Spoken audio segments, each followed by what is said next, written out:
I will surrender my position as the Empress. Chapter 3. I would like to inform you about your Majesty's taste. My name is Lionel Balder. I'm Echmont's defense minister and chief of the guard. I've come to honor your Majesty. Thank you for your efforts throughout the long journey. As Lionel introduced himself politely, Adele cast a light, aristocratic glance at him. He was a large man, towering above the average Echmontes with his impressive height. His attractive features and dark blue eyes were striking, and Adele gave him a light smile as she looked him in the eyes. My name is Adelheid Kotrov, she said, her voice carrying the hint of an accent. I appreciate you coming out to meet me. She shifted her gaze to the knights that accompanied Lionel, then to the distant gate. It had been a long journey, and she was eager to finally reach her destination. Lionel waited for her next words, and Adele took a look at the horse on which the knights were riding. Her heart started racing as she saw the magnificent beasts, and she couldn't resist the urge to ride one. Do you have any additional words? Lionel finally asked.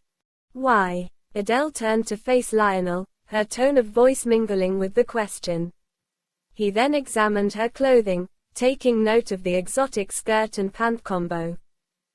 I'm going to ride a horse, Adele said, determination in her voice. Lionel was taken aback and quickly tried to stop her. Your Majesty, the horses are wild. It can be dangerous. Being from Kotrov, an equestrian country known for its ability to handle horses of any age or gender, Adele had been putting off her desire to ride a horse until now, as the procession of wagons following her was so long. If she rode at her leisure, the speed of the procession would be hampered. But with the arrival of knights, she saw an opportunity. Do you dare to be concerned about the Princess of Kotrov in that way? She asked with a smirk. Lionel realized that Adele was dressed in a Kotrov riding outfit, and he knew that she was more than capable of handling the horses. But aren't the horse breeds different from the Kotrov? Are you going to be all right? Adele nodded in response to Lionel's words.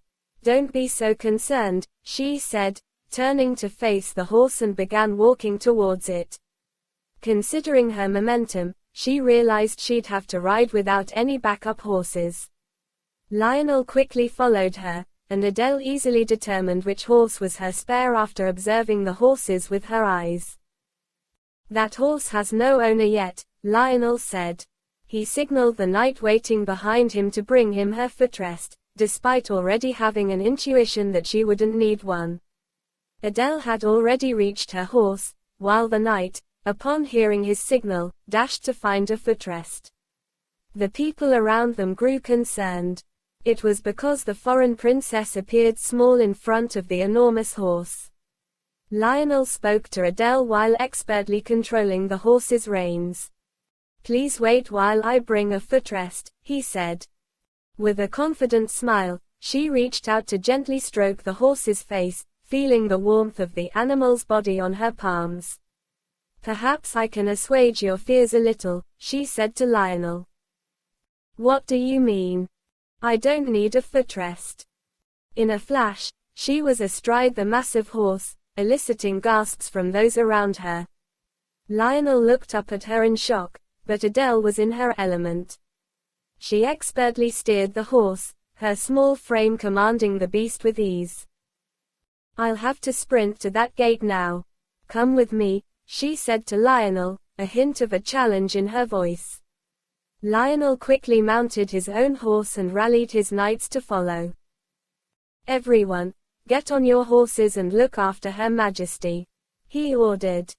The knights, who had been staring at Adele with surprised eyes, quickly mounted their horses at his command. Adele cast a glance at Lionel's mount and then, with a smile, shook the reins firmly. Hiya! The group set off at a gallop, with Adele leading the way on her majestic steed. The cold breeze whipped through her hair as she galloped across the wild grass. Her heavy heart lifted as she felt the exhilaration of the ride.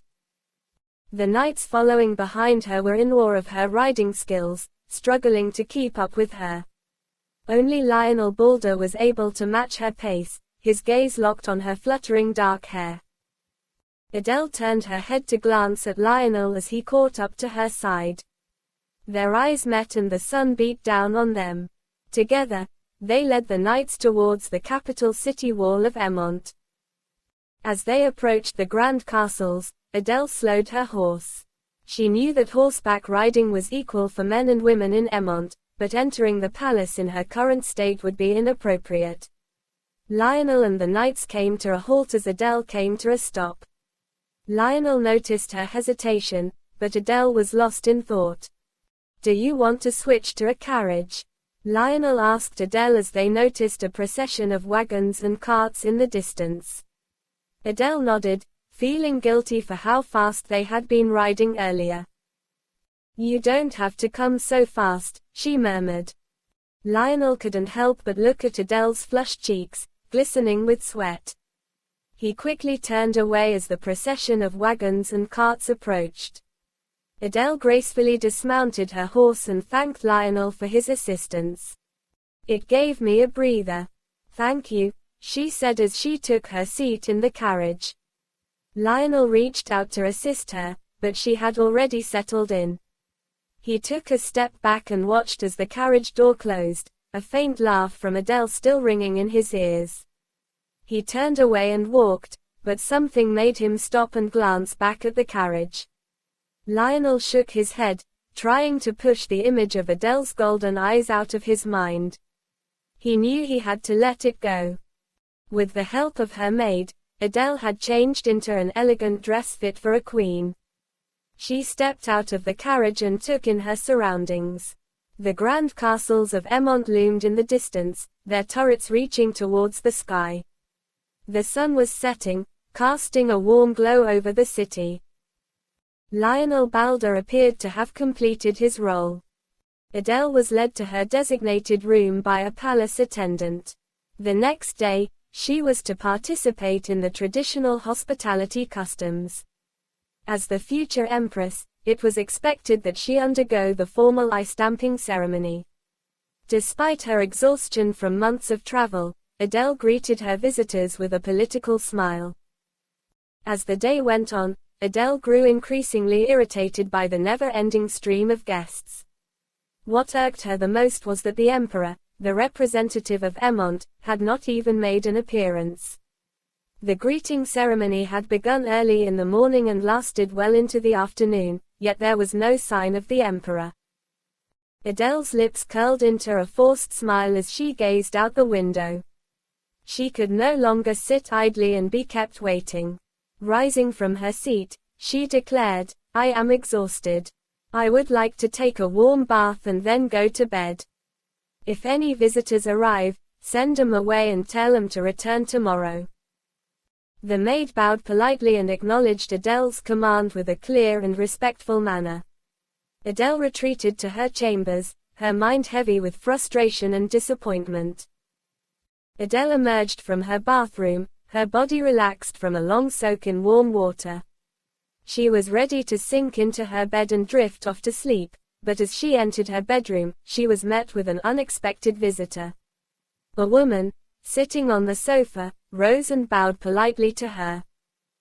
Adele turned to face the woman, whose curly blonde hair was falling to her waist. The Empress's bedroom was here. All of the guests were greeted in the reception room and the maids also led the guests there, but how could this woman be so confident as to enter her bedroom? Also, she had specifically instructed that any visitors be sent away. Adele chose to remain silent and observe the situation since she was still unfamiliar with Echmont culture. Her golden eyes shone in the dim light, contrasting with her jet-black hair, radiating a fierce intensity. The two women exchanged tight gazes without making a single concession. It was Diane who broke the silence. She introduced herself with a polite bow. "Good day, princess. My name is Diane Poitiers." Diane Poitiers. The name rang a bell in Adele's mind, reminding her of the small note she had found earlier.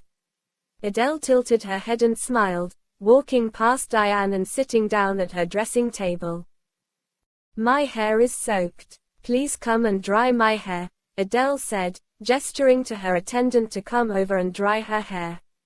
Diane watched Adele in silence through the mirror. Adelheid Kotrov was known as both Kotrov's Witch and Kotrov's Black Panther, but this fame was not known to Echmont. The two empires across the sea had little interaction with each other, as the treacherous sea made it difficult for either side to conquer the other. But Diane remembered the golden-eyed beast she had encountered in the dense forest when she first met the princess coming out of her bathroom. A chill ran down her spine, but she was also filled with delight. "Thank God," Diane said slowly. "I'm overjoyed. This is not a look His Majesty will approve of." Diane turned away, unable to control her expression. Adele caught her reaction in the mirror. "Are you amused?" Adele's pupils constricted. She had dismissed the information on the small note, knowing that Kotrov was harsh on its concubines and illegitimate children. As a result, the emperor's concubines were not allowed to approach the empress.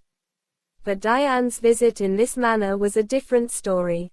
Diane then turned around and took the towel from the maid, ready to dry Adele's hair. "May I dry your hair, princess?" Diane asked as she looked into Adele's eyes through the mirror. "Do you work as a maid?" Adele inquired. Diane smiled and shook her head. "No.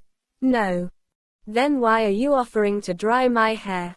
And why are you in my bedroom without my consent if you aren't a maid?" Adele pressed, her tone sharp. Diane blinked and lowered the hand holding the towel, her voice calm and determined. "I apologize if I have offended you, princess. I only wanted to inform you." As Adele examined her, she noticed Diane's luscious blonde hair swaying around her waist, her clear face with sky-blue eyes, and her slender shoulders. She appeared to be around 20 years old and her demeanor was completely submissive. Adele rose from her seat and turned to face her. Diane raised her head and met Adele's gaze, having previously lowered it. "About what?" Adele asked, her tone sharp. "In His Majesty's opinion," Diane replied with a mischievous smile. Adele's brow furrowed as she tried to process the unexpected information. Diane continued, "I'm here to inform you about His Majesty's tastes, princess. For example, His Majesty prefers wavy hair, but you have this kind of hair. What about attempting to curl it?"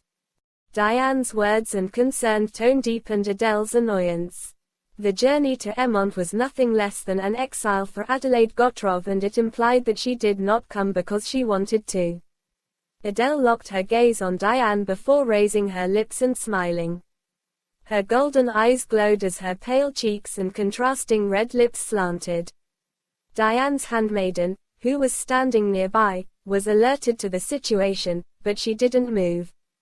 Adele reached out and took a handful of Diane's luscious blonde hair. "About what?" Adele asked, her tone sharp. "In His Majesty's opinion," Diane replied with a mischievous smile. Adele's brow furrowed as she tried to process the unexpected information. Diane continued, "I'm here to inform you about His Majesty's tastes, princess. For example, His Majesty prefers wavy hair, but you have this kind of hair. What about attempting to curl it?" Diane's words and concerned tone deepened Adele's annoyance. The journey to Echmont was nothing less than an exile for Adelheid Kotrov, and it implied that she did not come because she wanted to. Adele locked her gaze on Diane before raising her lips and smiling. Her golden eyes glowed as her pale cheeks and contrasting red lips slanted. Diane's handmaiden, who was standing nearby, was alerted to the situation, but she didn't move. Adele reached out and took a handful of Diane's luscious blonde hair. "I will surrender my position as the Empress." Chapter 3. I would like to inform you about Your Majesty's taste.